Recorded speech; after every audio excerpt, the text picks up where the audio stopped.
Well, Canada is set to have a new Governor General. This will be the first appointed by King Charles. Here's Patricia Treble, who joins us now for another Royal Roundup. Patricia, good morning to you. Good morning. And we're going to start with, Louise Arbour will be sworn in on June the 8th. What more can you tell us both about her and the process? Look, 31st Governor General. The job has always been meant to be a capstone on a career of public service. And her resume, that is all it is. Supreme Court Justice, international war crimes prosecutors, her incredible resume. So on June 8th, she will take the oath of allegiance to the King. She will take the oath of office. And there we go. We have a new Governor General. Okay. And I'm going to say, though, if there's one thing that people are wondering about, it is her age. She is 79. And I'm going to say, though, she knows the job. She knows it's going to be a busy time. And between now and then, she's likely going to be going over to Buckingham Palace to see the King. This is usually the standard protocol. He's going to be 78 this year, so I'm thinking maybe they might be talking about tips. Okay. All right. While we're talking ages, let's talk another one. Sir David Attenborough turning 100. Oh, my goodness. So, we know him from his nature documentaries, right? But the royals really know him. They are friends with him. The King's known him for more than 60 years. And so you had to have the King writing a handwritten birthday card for him. And there was a huge live birthday celebration in London. Who is the person next to him, the guest of honor? Prince William. He did the birthday speech. Of course. I'm going to say there is this amazing video. You can go to the royal family's YouTube page, and it is how the birthday card gets from Balmoral Castle to London via a whole coterie of little animals, taking it one by one by one. Not carrier pigeons anymore, it's dogs. No carrier pigeons. There's everything. There's chipmunks. It's delightful. You want to watch the whole thing. That is cute. That is great. Yeah. What an accomplishment, 100. Amazing. Yeah.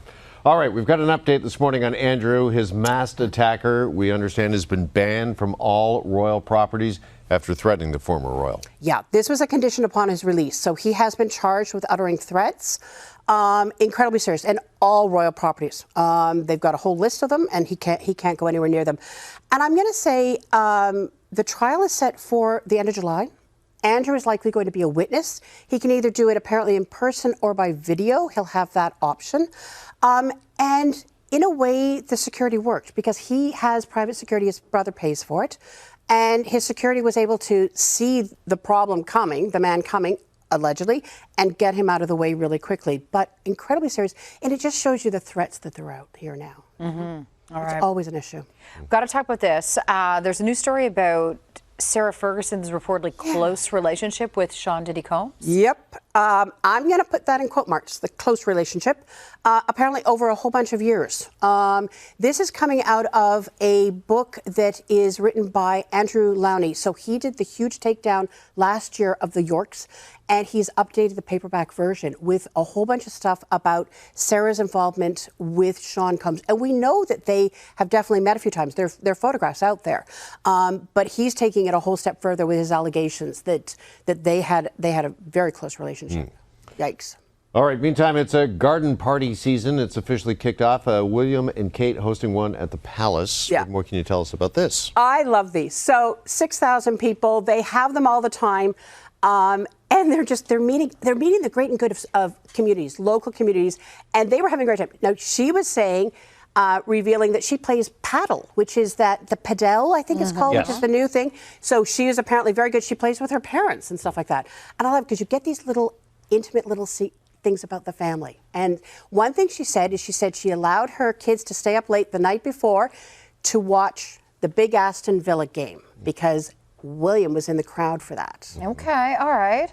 Speaking of William, didn't we see him partying to a Neil Diamond Classic after his soccer team won? That was what happened the night before. So it's what do you do when you win something for the first time in more than 4 decades? You sing Sweet Caroline.